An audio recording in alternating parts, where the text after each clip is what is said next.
The battle for Thirvananthapuram is going to be one of the most keenly watched seats in this Lok Sabha. The seat is currently held by third-term MP Shashi Tharoor, who is from the Congress and is also the longest-serving MP from the constituency. Shashi has held on to this seat largely due to the force of his own charisma, for his People's Connect far outdoes his own party's base.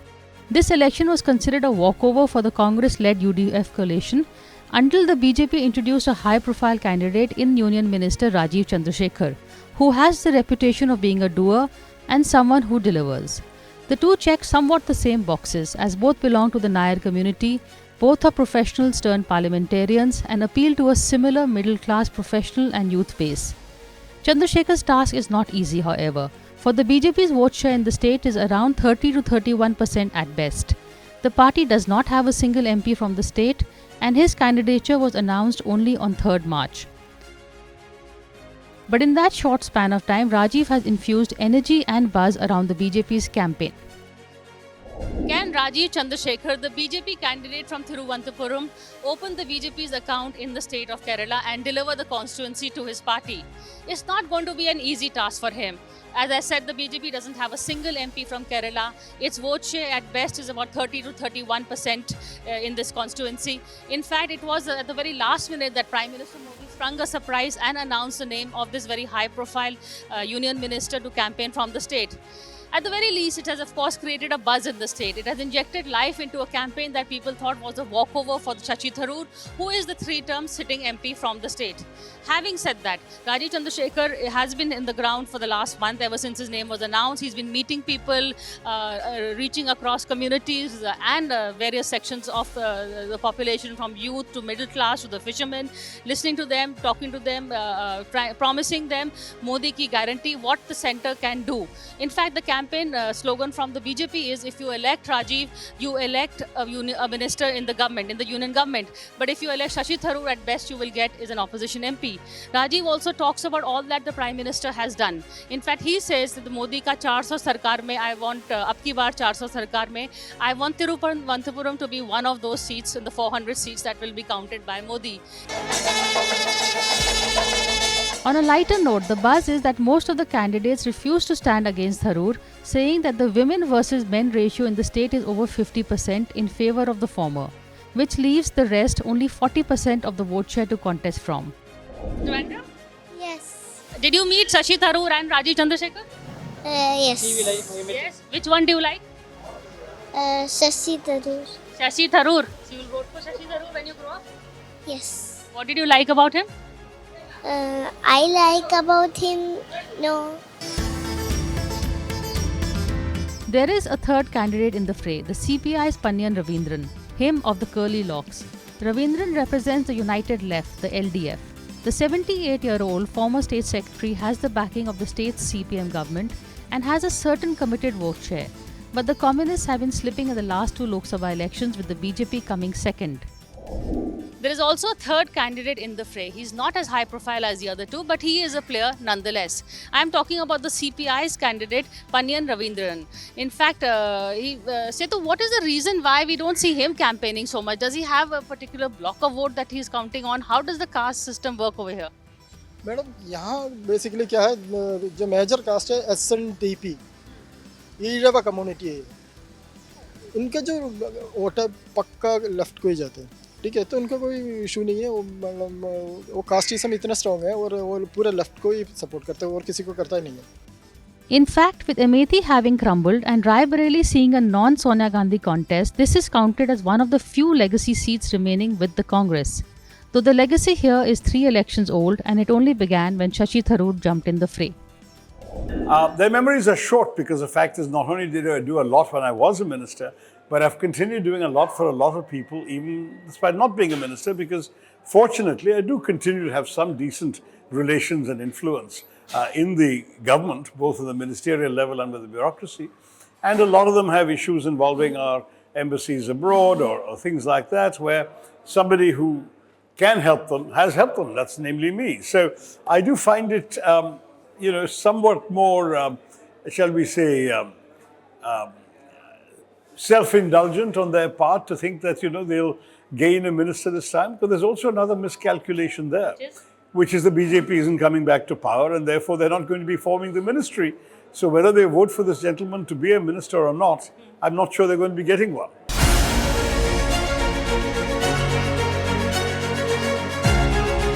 High literacy rate and political awareness, the campaign in the state tends to focus more on issues and deliverables rather than distractions on religious and communal lines. The dialogue is more civilized, making this a gentleman's game, a refreshing change from the unruly rhetoric we see in some states.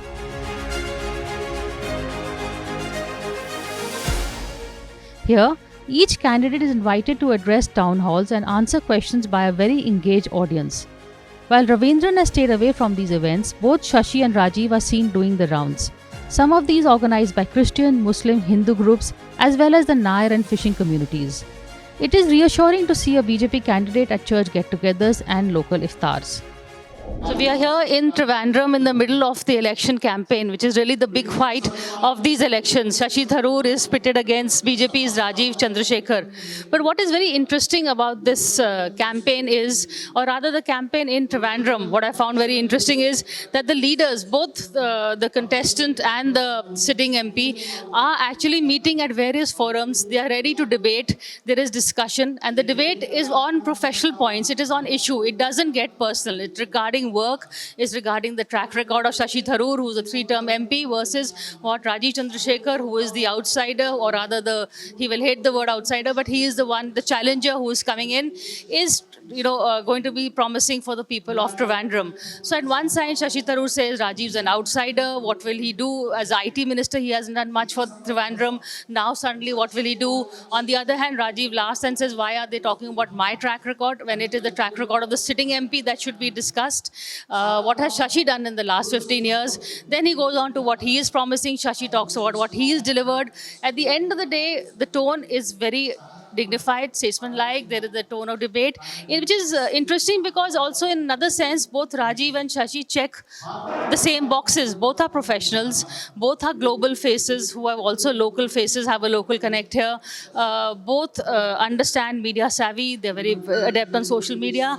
And at the end of the day, they are also, professionals. They are not your really regular run-of-the-mill politicians who will just go in for sloganeering and, the tit-for-tat TV debates. Here, there is actually a debate on issues, on points, on, telling the voter what you will get if you vote for either candidate.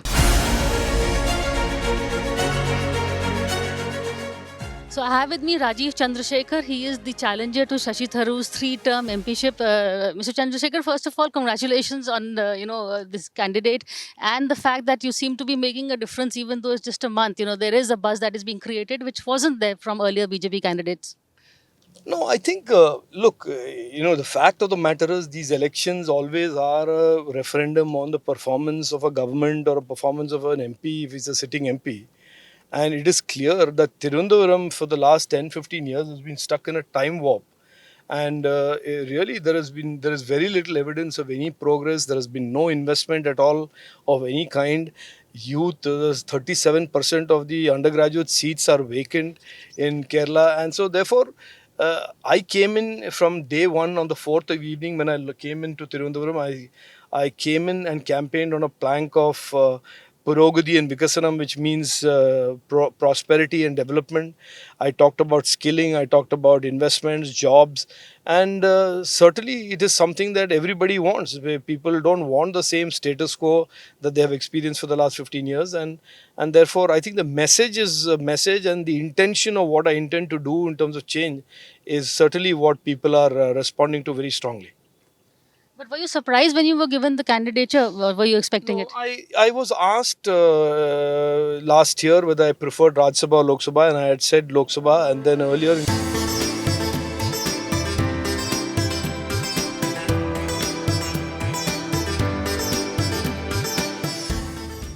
Behind me is the iconic Palpanabha Swami temple.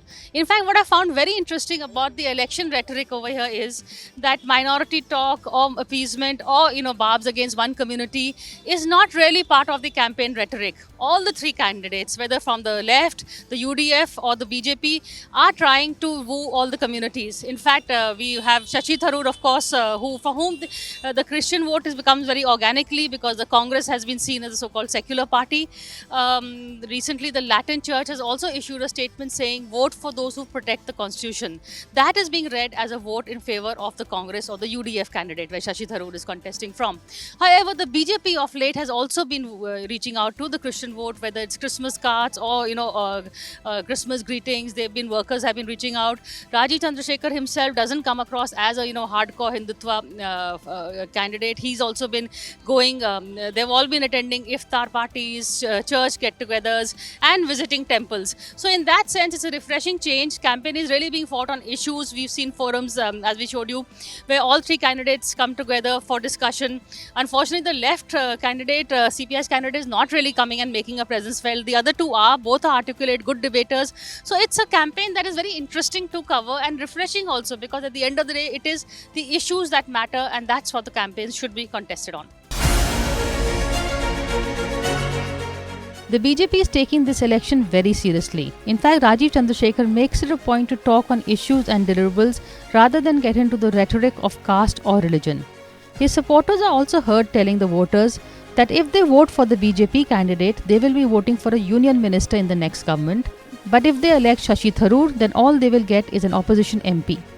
Because the fact is, not only did I do a lot when I was a minister, but I've continued doing a lot for a lot of people, even despite not being a minister, because fortunately I do continue to have some decent relations and influence in the government, both at the ministerial level and with the bureaucracy. And a lot of them have issues involving our embassies abroad or things like that, where somebody who can help them has helped them. That's namely me. So I do find it, somewhat more, shall we say, self-indulgent on their part to think that, they'll gain a minister this time. But there's also another miscalculation there, which is the BJP isn't coming back to power, and therefore they're not going to be forming the ministry.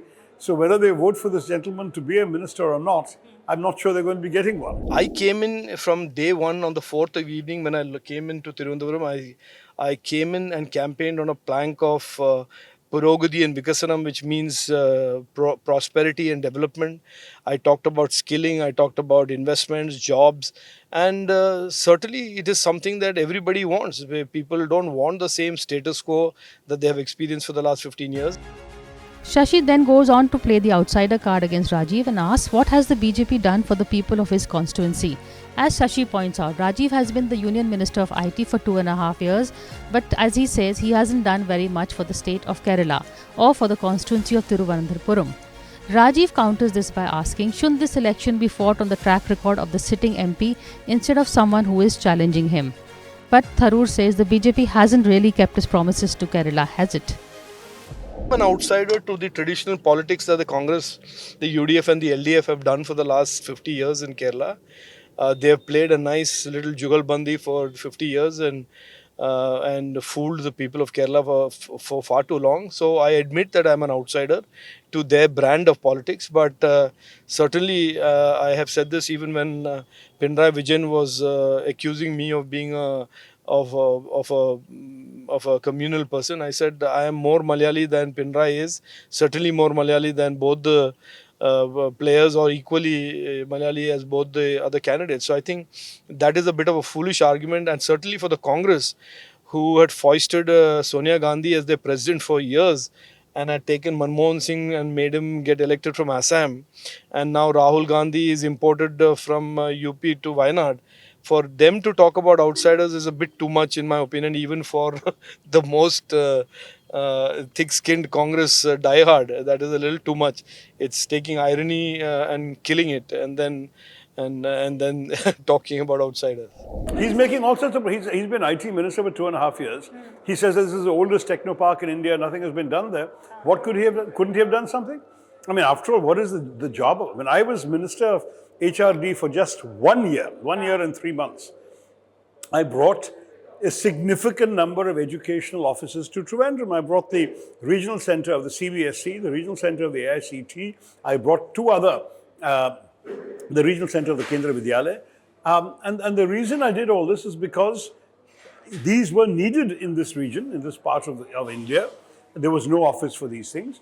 And there was no reason, it seemed to me, why people from Kerala had to travel all the way to Bangalore to get work done in any of these departments when you could have a regional office in Kerala. And so, as a minister, I took that decision, made it happen. What has Mr. Chandrasekhar done as minister to bring anything to Technopark? Has he used his wanted connections to bring companies, international firms? Nothing. I brought in Oracle by actually setting up a video conference with the then CEO, persuading them to invest in the Technopark. They've got a very successful presence now.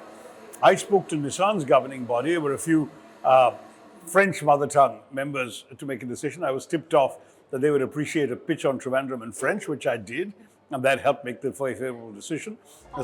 Rajiv's election campaign is focusing on the future. He in fact comes on the Modi Ki guarantee and talks about all that the Prime Minister Modi has done for the state and also what the Modi government will do for the people of Kerala, especially Thirvananthapuram, in the future. I have to do what is right for the people of Thirvananthapuram. I have promised them development. I promised them a politics of performance. You know me, the last 18 years, I have not wasted even 1 minute of the opportunity that the people gave me when I became an MP. And I have not wasted a minute of an opportunity when I got to serve as a minister. So I am built like that. I am a person who likes to do things and get things done. And I'm certainly not amongst those who write letters and consider that being the reason for their existence in politics, or ask questions 2 times a session and say that that is my great goal towards the city or the people that elected me. In fact, while both seem to tick the same boxes of being professionals, one was an entrepreneur before he joined politics, while the other was with the United Nations. Both belong to the same community, as I pointed out earlier. Both are articulate and conscientious parliamentarians. But when it comes down to the vote, the comparisons seem superfluous. I am of course cut from a very different cloth from both my incumbent friends, and I think people recognize that I am a doer. People recognize that I can get things done which haven't been done for the last 15 years. The debate got accelerated when Shashi accused Rajiv of lying about his assets in his affidavit and was served a legal note in return. This is the last leg of campaigning where the rhetoric does tend to get a bit heated up. However, mere glance at the brochures of the 2 candidates tells its own story. Rajiv's brochure has the Prime Minister standing right beside him. It talks about his track record as a Union Minister along with that of the Modi government. In fact, Rajiv Chandrasekhar's entire campaign is fought on delivering Modi Ki guarantee. As he told NewsX, when the BJP gets charge of power, I want Thirvananthapuram to be one of those 400. Shashi Tharoor's brochure is centered more around his own personality than that of his party. He talks about his deliverables, what he has done for the constituency in the past, and also his own considerable achievements at the UN as well as an author. The state Congress, as we know, is a bit wary of Tharoor's ambitions, but at the same time, they know that to sabotage him would be suicidal for the party. Shashi, of course, sometimes talks about this being his last Lok Sabha, though he does add, never say never. This could be a hint about his ambitions being state chief minister one day, but that's for another story. The truth is that I've always tried to be more than just, a regular politician, and that's my nature. I'm not a cookie cutter stereotype figure of any sort. And you got a lot of flack for that also. Exactly, and you've known that. And I haven't fit into the norm anywhere, but I felt that what I could bring to the Congress party and bring to politics was precisely my individuality. That here is somebody who thinks differently perhaps sometimes, speaks differently perhaps sometimes, but core values and principles are in sync with that of the party, and that's what the party should value, I hope, through my presence and my contribution. That's the spirit in which I've done it. So there have been a few rough moments when colleagues have not understood what I was saying or felt it was not part of their approved strategy. But I think on most substantive issues, we've stood together. One thing is certain, after the BJP deployed Rajiv Chandrasekhar on Shashi Tharoor's turf, the battle for Thirvananthapuram got elevated to one of the big fights in these Lok Sabha polls. Not just for the result, but also for the sheer thrill of the campaign trail. For at play here are 2 candidates who control the narrative just by the sheer force of their personalities. And well, may the best gentleman win. There is another interesting nugget that I would share with you before I go. If you take a look at it, Thirvananthapuram is probably the last safe Congress bastion. I mean, Amethi has crumbled. Raebareli without Sonia Gandhi is not as safe anymore. Wayanad, Rahul Gandhi, yes, is contesting, but he's still to put his stamp over it, which remains Thirvananthapuram, where Shashi Tharoor is the longest serving MP, a 3-term MP from the state.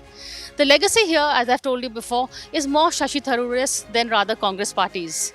Will he be able to hold on to his legacy, or will Rajiv Chandrasekhar be the disruptor? That is the key question that we are going to be watching in this very interesting election, the big fight of 2024. But for now, that is all from here. This is Priya Sahgal reporting from Thirvananthapuram with Setu Madhavan, video journalist.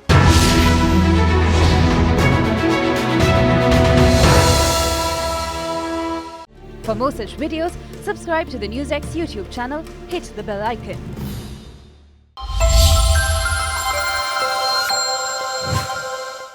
For more such videos, subscribe to the NewsX YouTube channel, hit the bell icon.